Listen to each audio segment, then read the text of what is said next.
Ding, ding, ding, ding, ding. Welcome to the Not So Random Ass Wrestling Podcast. Let me get my fucking bell in order. Oh, you got time. Alright, so this is, we'll call it filler episode.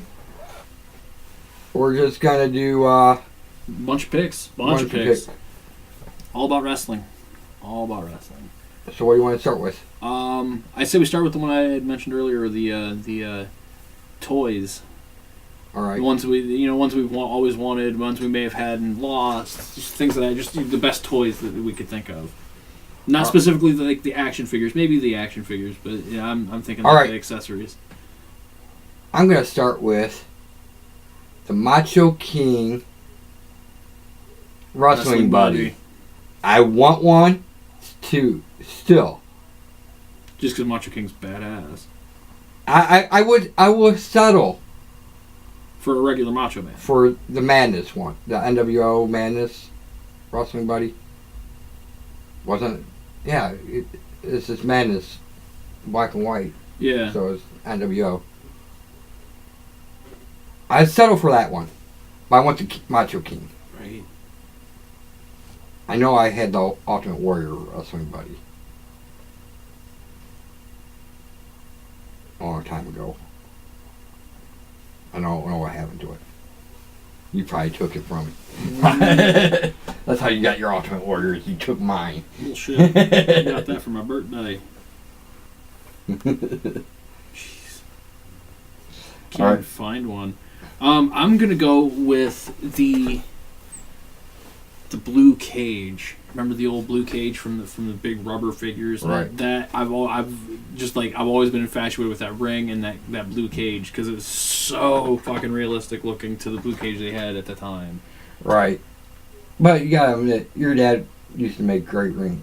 Oh yeah, he made killer rings, dude. Better than way more sturdy than their crap. He could easily make. Oh yeah, we tried a cage. We tried a cage. It actually looked more like the ones that they use now. I'd love to see him try Elimination Chamber. Right. Holy crap, dude. It'd probably have no like top in the dead center, so you could still reach in. Right.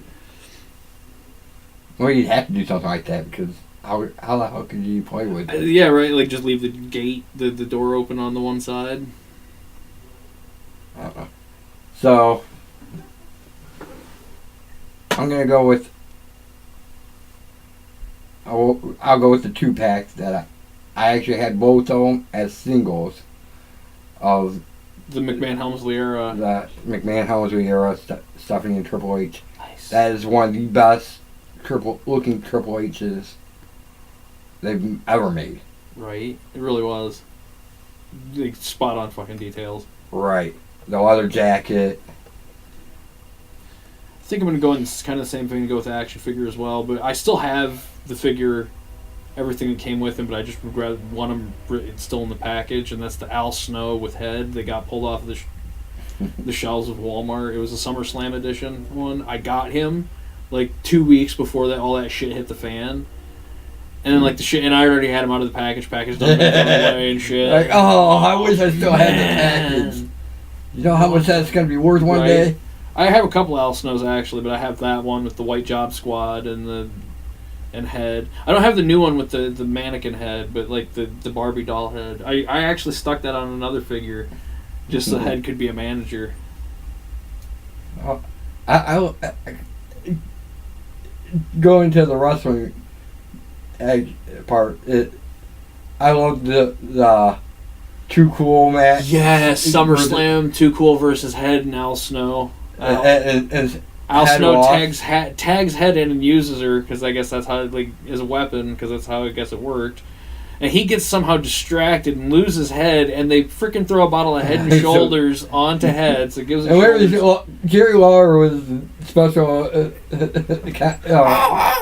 referee. Head and Shoulders! Get it! Head and Shoulders! And then Alex Snow starts yelling at Head. When did you get shoulders? He's like, you lost the match! What? Come on! Of course you would lose the match. That's one of the only matches True Color won. Yeah, until they got Rikishi. Alright, so I got one more pick, huh? Yep, so do I. I don't know. It's tough. I said the main ones already, so. Alright, you pick your final one now. Oh, You're the same boat, huh? kind of, but not really. I have a few. It's just a matter of getting it down to what in particular I because I have a lot of them still, but let me think here. Alright, if you're going to think about it a little bit, I guess I will go with what's technically a toy, a championship replica. Ah, yes. I probably go with the old Intercontinental. Nice. But any of the high dollar, High quality, super high quality, deluxe. heavy duty, fucking spot on details, blah blah blah. 15 pounds or 50 pounds, I Right. think. Because those belts are like 100 pounds. They are. Actually, no, they're like 15 pounds. That's about what the maximum weight of a championship title is. In all actuality, it's about 15 pounds. So they weigh about the same. Yeah. Okay. Kind of the same vein. The big gold belt. Do you want it with the NWO on it or No, I want it with Ric Flair on it because, like, I want the one designed after the 1992, bringing the fucking big gold belt to Right. the WWF. That was brilliant writing. the real world's champion? Right. There should have been more WWE wrestling merch as opposed to toys. Right. But It technically count. It all is in counts. toys right, it's section in the if toy. you look- Yeah. If you look online. Online. Yeah, true. All right, so there was those picks. What do you want to do for your choice of picks? Something we did a long time, quite a while ago. Yay! Pick update. It'll probably be the same. We'll probably still have the same. Best managers. Ah, yes, best managers. I'm gonna start this one because you're gonna steal it. I would, yes. Bobby Heenan. I'll come in with my first pick, Paul Heyman. Well, we should elaborate. Right. Okay, we can go Bobby Heenan. Bobby Heenan. He definitely. Self-explanatory. He's the freaking brain. He had the best. What made him great? His promos. Not just his promos, but what made him great as a manager was that You could get your hands on him. he'd screw you over. You get your hands on him. Might be a handicap match, But you at least get a couple of shots in on him. Like, he gets some comeuppance. but yeah, because he was a former wrestler. Right. And it wasn't just, oh, I'm just a voice. Much like mine, Paul Heyman, who is, Right. I'm just the messenger! I'm just the messenger! Don't shoot the messenger! I'm gonna fucking kill the messenger! I'm gonna kill me some messenger. Kill it all. Watch. Brock Lesnar. Oh, Get pissed dude, off. They're already talking that Brock's not gonna resign. I didn't think so. Do you know who the next Paul Heyman guy is slated to be? Ronda Rousey. Nope. Paul Heyman guy. CM Punk's coming back. I wish. Nope. Braun Strowman. Nope. Uh-oh. Roman Reigns. I don't see that right away. Not right away, no. 'Cause Unless yeah. Paul screws Brock at WrestleMania and frickin' is how it happens the whole time. Ah ha ha ha! Got you. I'm with the big dog. Mm, Hope it But- doesn't go like that. That would but suck. because because they plan on the Shield. I don't see that happening for a while. Why not? He would be a great mouthpiece for the Shield. He was going to be anyway with CM Punk. Right. So, I mean, Kind of what? yeah. At first, he really was. It's actually kind of they're going back home, which would be nice. Ronda Rousey's first Paul Heyman woman. Right, that'd be great. I wouldn't mind that. Okay. Your next pick, manager?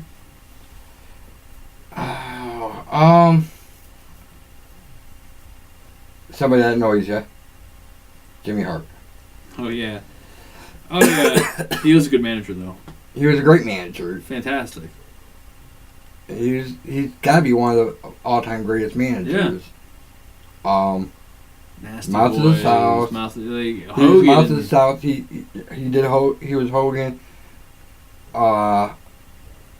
That's probably his biggest as Hogan. Yeah. Brutus. Hogan and Brutus. That still never made sense to me. Right. Like there's a whole career of Jimmy Hart's where he's like throwing people at Hogan, and then the natural disaster. Yeah, and then all of a sudden at frickin' WrestleMania 9, he's coming out with him Justin Hogan shit. It's like, what the hell happened? When did this become a thing? Hogan disappears for a while, and comes back with a black eye, and he comes back with Jimmy Hart as manager. What? This makes no sense. Someone in the back's been smoking crack, Vince. Who's hitting that crack pipe again? Those steroids fuck up your head? Right? Did you inject them directly into your frickin' brain this time? What the hell? Who thought that was a good idea, though? Hogan. Hogan, he knew what he was doing. He was prepping for WCW. He knew exactly what he was doing. He knew who he was taking with him. He knew who his buddies were going to be over there. He knew what he was. He had everything But didn't plotted. he become against Hogan again as soon as he got to WCW? Not as soon. As soon as he went NWO. Until that point, he was Hogan's frickin' buddy. Get him, Daddy! Get him! That's right. Speaking of god-awful, irritating managers that are fantastic at their fucking job, Bill Alfonso. Is that your next pick? That's my next pick. Former referee Bill Alfonso. All right. No explanation needed. I don't really need to go into the whistle and the holding chairs and the daddy. So my final pick, this is tough because there's still good list of. I got one horrible one that would never be on this list. The Coach. Oh God. God.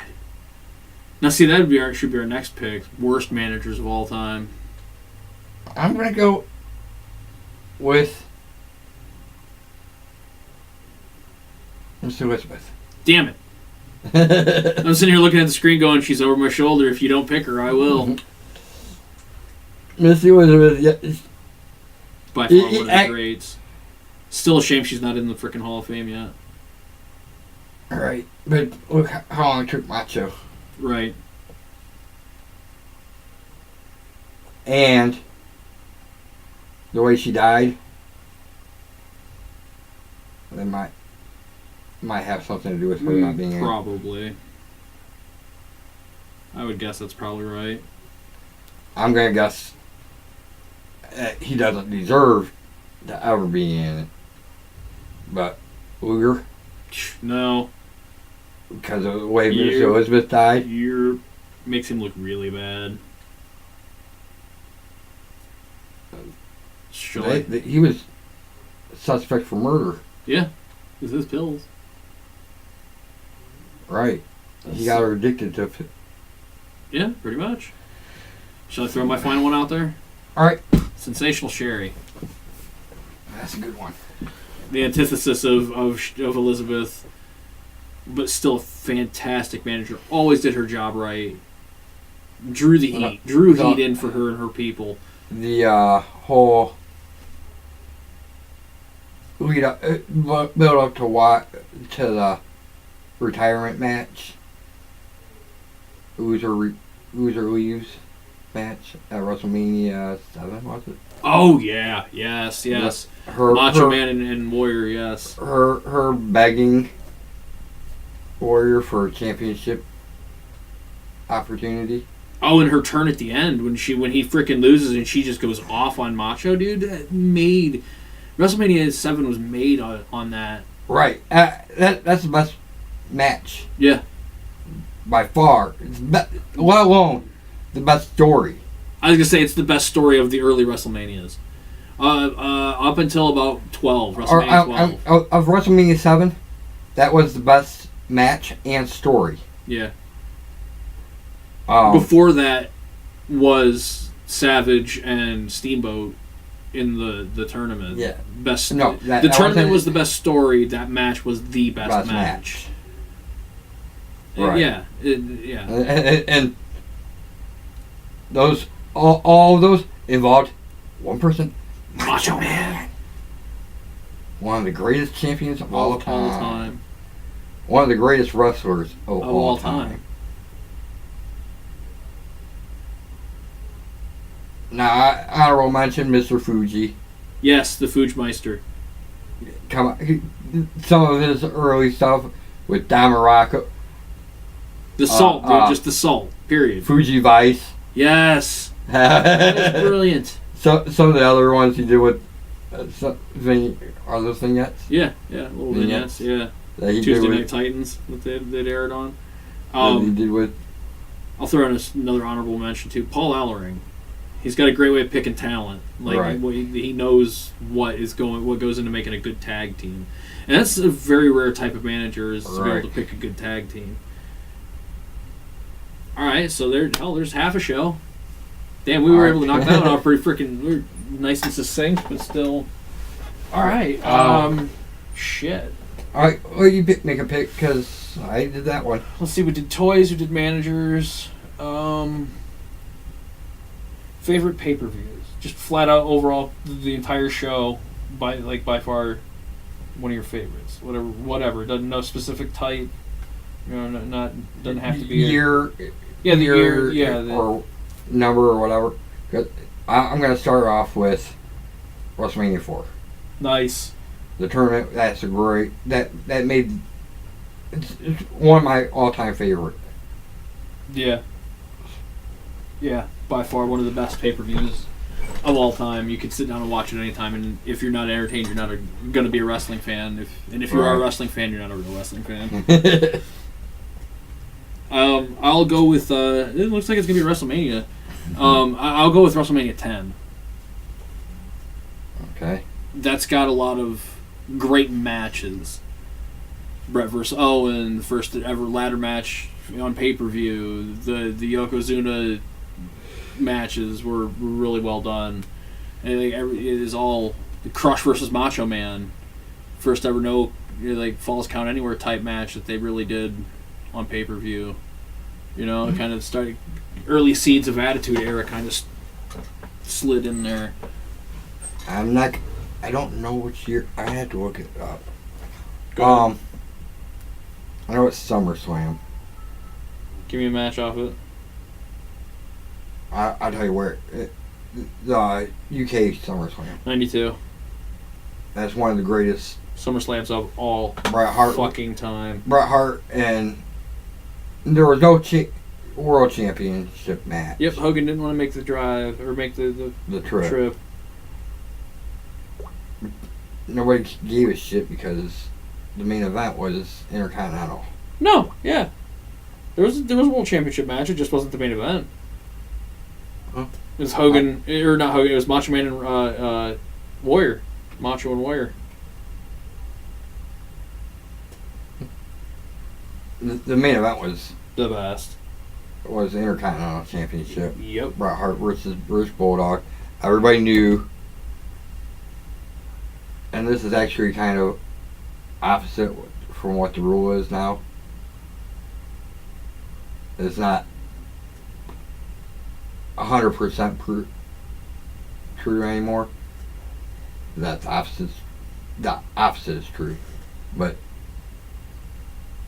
that video I was telling you about earlier. Mm-hmm. One of the unwritten rules is you can't go home again. meaning you're here home, You're gonna lose. you're probably gonna lose. That's not always true though, because recently, this past Monday from where we're recording, From this moment. Bailey won at home Right. against Sasha. But It happens rarely, but it happens. back in those days, you always went home and won. Right. That's why Bridgewater won. Right. He was home. Exactly. Off of that one, I'll go WrestleMania 7. It's got a lot of really, really good matches. Really bad matches too. That's a hit and miss. Yeah, that is definitely hit and miss, but the ending overall is so good with Sherry kicking the shit out of Macho Man after he's already lost his career in the middle of the ring. Elizabeth pops out of the crowd and beats the shit out of her. The main event sucked though. Oh yeah, Hogan and fucking Slaughter. All right. So you one more each. Yep. By the way, worst match of that whole night, besides the main event, was the blindfold match. Jake Roberts and Rick Martel. That was god awful.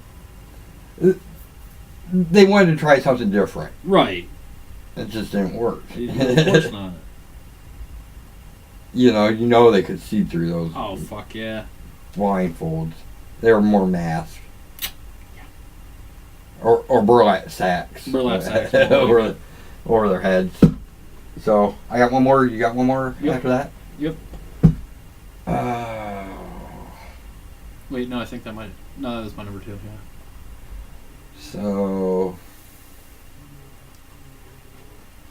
WrestleMania 2000. Nice, the 4-way.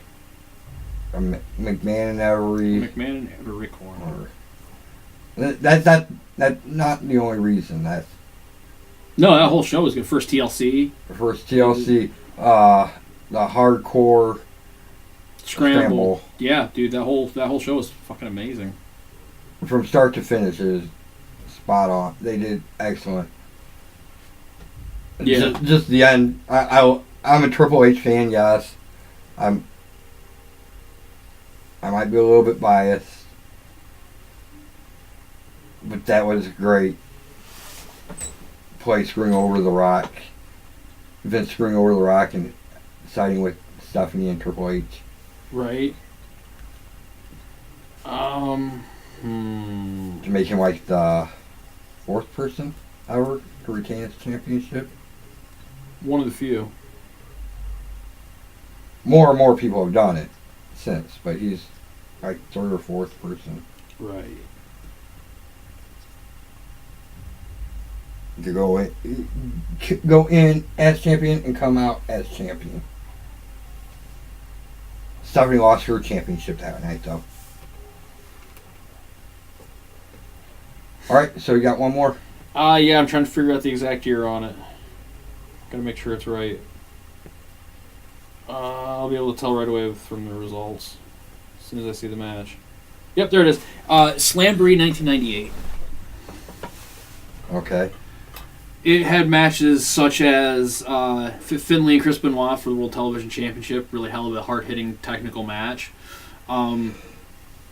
The Cruiserweight Championship Battle Royal, where the number 1 contender was going to take on Chris Jericho. And Cyclope won. And Jericho comes out and he's like all ready for his match. And like the bell rings and fucking Cyclope pulls off his mask and it's Dean Malenko underneath.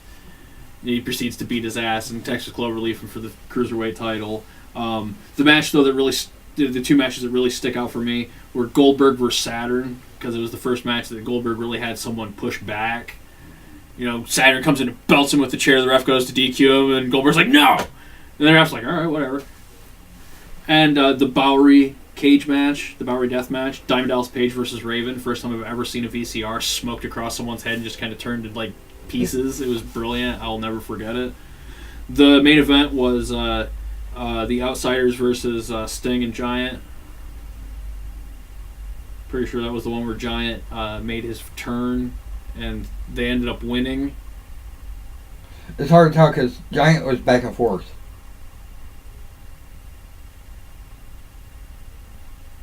was all around good show. All right, so we got 3 down. Yep. Do one more. Do a quick pick, relatively quick pick. Let's see what we want to do.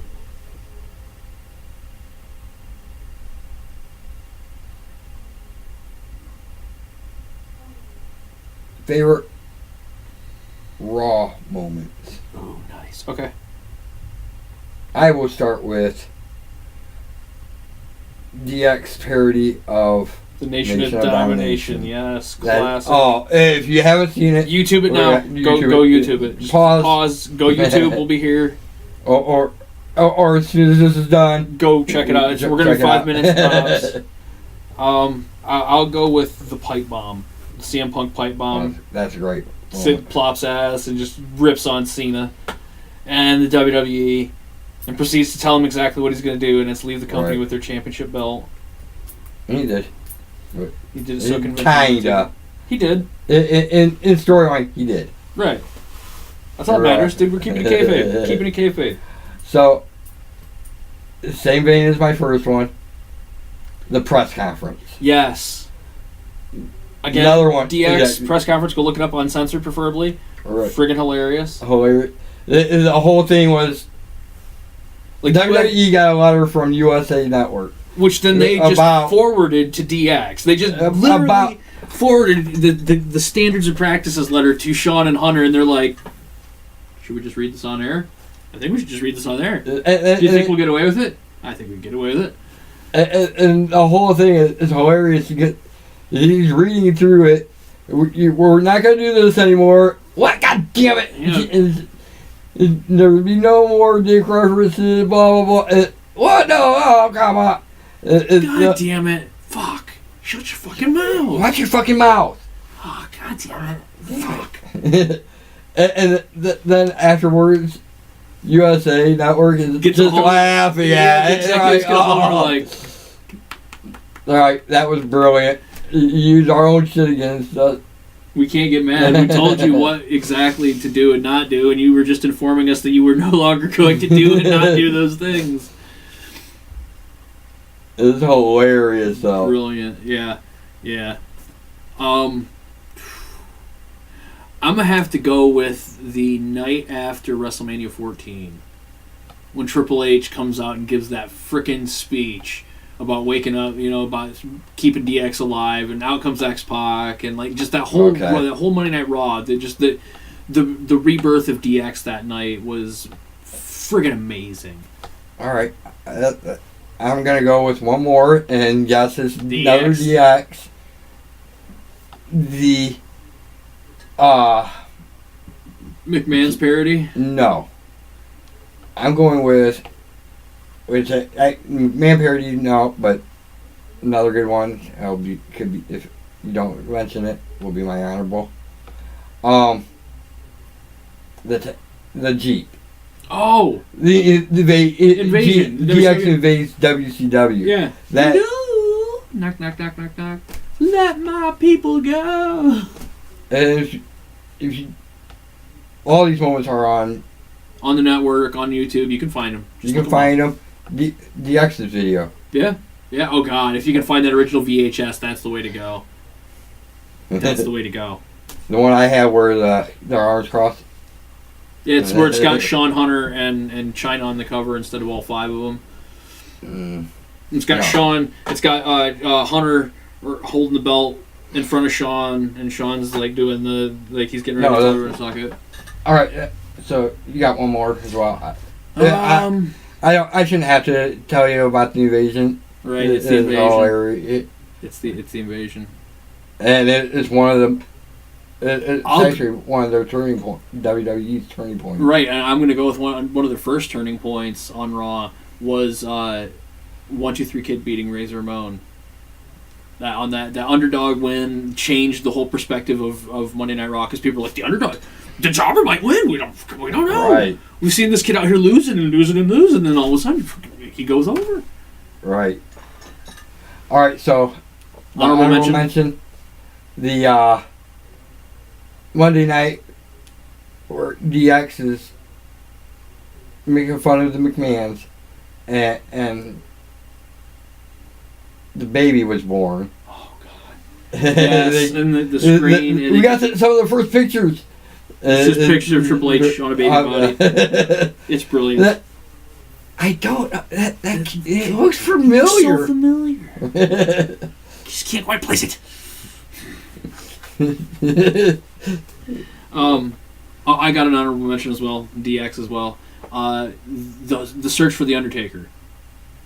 When they're like they're looking everywhere for Undertaker, and they're like they find the frickin' hearse and they open it up, it's nothing but chicks. And they're all just like, hell, screw it, let's do this instead. DX has so many. We could just do an entire pick of DX moments, playing poker until the frickin'. That is a great one. Merry Christmas. Merry Christmas. There is a reason why it's not viewable. The fucking windshield, the spit guard and the windshield wipers.